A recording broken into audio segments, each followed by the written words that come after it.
क्या फर्क पड़ता है कि आप अगर आपकी गाड़ी आगे नहीं जा पा रही है तो आप 4-5 लोगों को गिराने की बात करते हैं। आप जिनको गिराने की बात कर रहे हैं, गाड़ी से मार देने की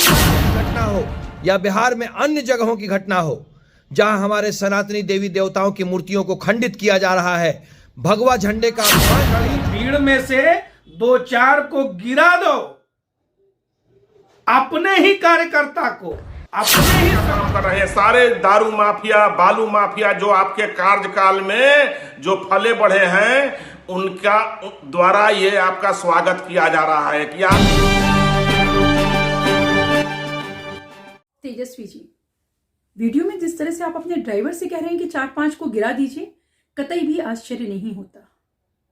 आप वही लोग हैं, आप उसी परंपरा के अगली पीढ़ी है जिसमें नरसंहार होते हैं सैकड़ों लोगों के, और जब सैकड़ों लोगों के नरसंहार से कोई फर्क नहीं पड़ता तो क्या फर्क पड़ता है कि आप अगर आपकी गाड़ी आगे नहीं जा पा रही है तो आप 4-5 लोगों को गिराने की बात करते हैं। आप जिनको गिराने की बात कर रहे हैं, गाड़ी से मार देने की बात कर रहे हैं तेजस्वी जी, ये वही लोग हैं जिनके वोट की बदौलत आप भावुक अपीलें कर सत्ता में आते हैं और सत्ता पे काबिज होते हैं और आपका पूरा परिवार उस सत्ता का भोग करता है। आप आगे बढ़ते हैं, आपका पूरा परिवार बढ़ता है, उन्हीं लोगों को आप गिराने की बात करते हैं। कतई भी आश्चर्य नहीं होता है, क्योंकि अमानवता, क्रूरता ये आपके मन में है, आपके चिंतन में है, आपकी विचारधारा में है। मैं एक चीज कहना चाहती हूँ तेजस्वी जी, आपने तो उन्हें गिराया, परंतु आगामी लोकसभा चुनाव में, आगे विधानसभा चुनाव की बात हो, यही लोग आपको गिरा देंगे, अपनी नजरों से गिरा देंगे, अपने हृदय से गिरा देंगे और सत्ता से भी गिरा देंगे। अभी भी आप सत्ता से बेदखल हैं और आगे के लिए समझ जाइए, और आप जब ये आपको गिराएंगे तो फिर आप कभी उठ नहीं पाएंगे। राजद, कांग्रेस और उनके साथियों का मानना है कि सनातन की भावनाओं को ठेस पहुंचाने का सीधा सीधा फायदा मुस्लिम वोटों के तुष्टीकरण के रूप में होता है। इसीलिए राजद और कांग्रेस के समर्थक जैसे जैसे चुनाव नजदीक आएंगे, इस तरह की घटनाओं को अंजाम देंगे जिससे सनातनी भावनाओं को ठेस पहुंचे।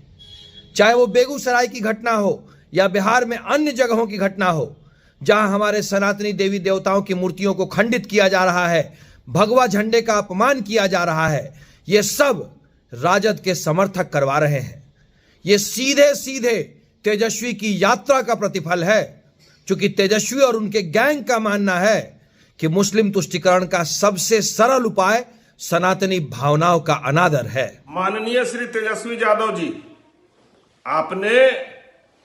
अपने पोस्ट में जो लिखा है कि बुलडोजर से फूल की वर्षा हो रही है, ये बुलडोजर माफियाओं के द्वारा फूल बरसाने का काम कर रहे हैं। सारे दारू माफिया, बालू माफिया जो आपके कार्यकाल में जो फले बढ़े हैं, उनका द्वारा ये आपका स्वागत किया जा रहा है कि आप बरसाने का काम कर रहे हैं। सारे दारू माफिया, बालू माफिया जो आपके कार्यकाल में जो फले बढ़े हैं, उनका द्वारा ये आपका स्वागत किया जा रहा है कि आगे पुनः जो है आप बुलडोजर से बालू उठवाने का काम करेंगे। और आदरणीय योगी आदित्यनाथ जी का बुलडोजर माफियाओं के मकान को तोड़ने का काम कर रही थी, जो गरीबों के खून पसीने की कमाई को चूसने का काम किया था। आप में और योगी जी में ये फर्क है। आप माफिया के सरगना हैं, आपकी पार्टी माफियाओं का संरक्षक रहा है, और योगी जी माफियाओं को नेस्तनाबूद करने वाले हैं और जनता के संरक्षक हैं। नेता प्रतिपक्ष तेजस्वी यादव का एक वीडियो तेजी से वायरल है, जिसमें वो अपने ड्राइवर को कह रहे हैं कि सामने खड़ी भीड़ में से 2-4 को गिरा दो, अपने ही कार्यकर्ता को, अपने ही समर्थकों को जन विश्वासघात यात्रा के दौरान गिराने की बात कह रहे हैं तेजस्वी यादव। यह उन युवाओं के लिए भी एक संदेश है जो इनके लिए सड़क पर नाच रहे हैं कि आपके जान की कीमत इनकी नजरों में किसी कीड़े मकोड़े से भी कमतर है। और तेजस्वी यादव जी, जब आप यात्रा में गए हैं तो 2 मिनट नीचे उतरकर जमीन पर पैदल चलकर इन लोगों से मिल नहीं सकते, और रथ को ले जाने की इतनी हड़बड़ी है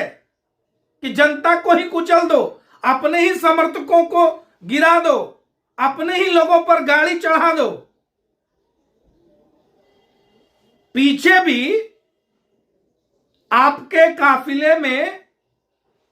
एक्सीडेंट हुआ और लोग मारे गए। उन सब के लिए आपकी इसी प्रकार की तानाशाही और निर्दयी सोच